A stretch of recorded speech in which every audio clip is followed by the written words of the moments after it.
बोले कृष्ण कन्हैया लाल की जय। गुरु ब्रह्मा गुरु विष्णु गुरु देवो महेश्वरम गुरु साक्षात् पर ब्रह्म तस्मै श्री गुरुवे नमः। तस्मै श्री गुरुवे नमः। યજ્ઞનું મહત્વ આપણા ભારત દેશની અંદર ઘણા બધા યજ્ઞો થાય છે. આપણો ભારત દેશ એ યાજ્ઞિક દેશ છે. ભગવાન કૃષ્ણએ અશ્વમેઘ યજ્ઞ કર્યો હતો, રાજસૂય યજ્ઞ કર્યો હતો અને રામે પણ અશ્વમેઘ યજ્ઞ કર્યો હતો. આમ પરંપરા મુજબ ભગવાનોએ પણ યજ્ઞ કર્યા હતા. પરંતુ આપણે જે યજ્ઞો કરીએ છીએ એ યજ્ઞોનું ફળ એ મેળવવા માટે આપણે કરીએ છીએ. જ્યારે યજ્ઞોનું તાત્વિક અર્થ એ શું થાય કે આપણે એ ત્યાગની આહુતિ આપવી. યજ્ઞનો તાત્વિક અર્થ એ થાય છે કે ત્યાગની આહુતિ આપવી. આપણે ત્યાં નવચંડીનો યજ્ઞ થાય, ગાયત્રી માતાનો યજ્ઞ થાય, બરાબર છે, સારું છે.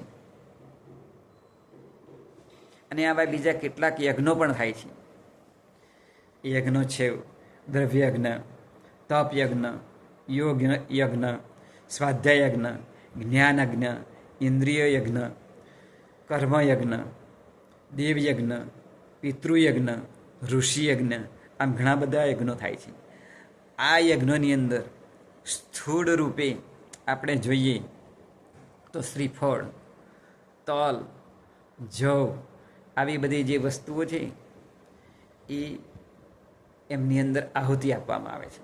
આ સ્થૂળ રૂપે છે, પરંતુ તેનો તાત્વિક અર્થ છે કે ત્યાગ કરવો, ત્યાગની આહુતિ આપવી. કયો ત્યાગ? આપણી અંદર જે કંઈ વ્યસનો હોય, જે કંઈ કુટેવો હોય,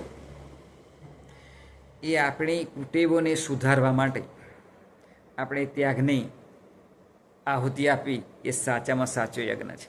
તાત્વિક અર્થ એ ત્યાગ છે. માટે આપણે આપણા જીવનની અંદર સમયનો ભોગ આપી અને એ સમયની અંદર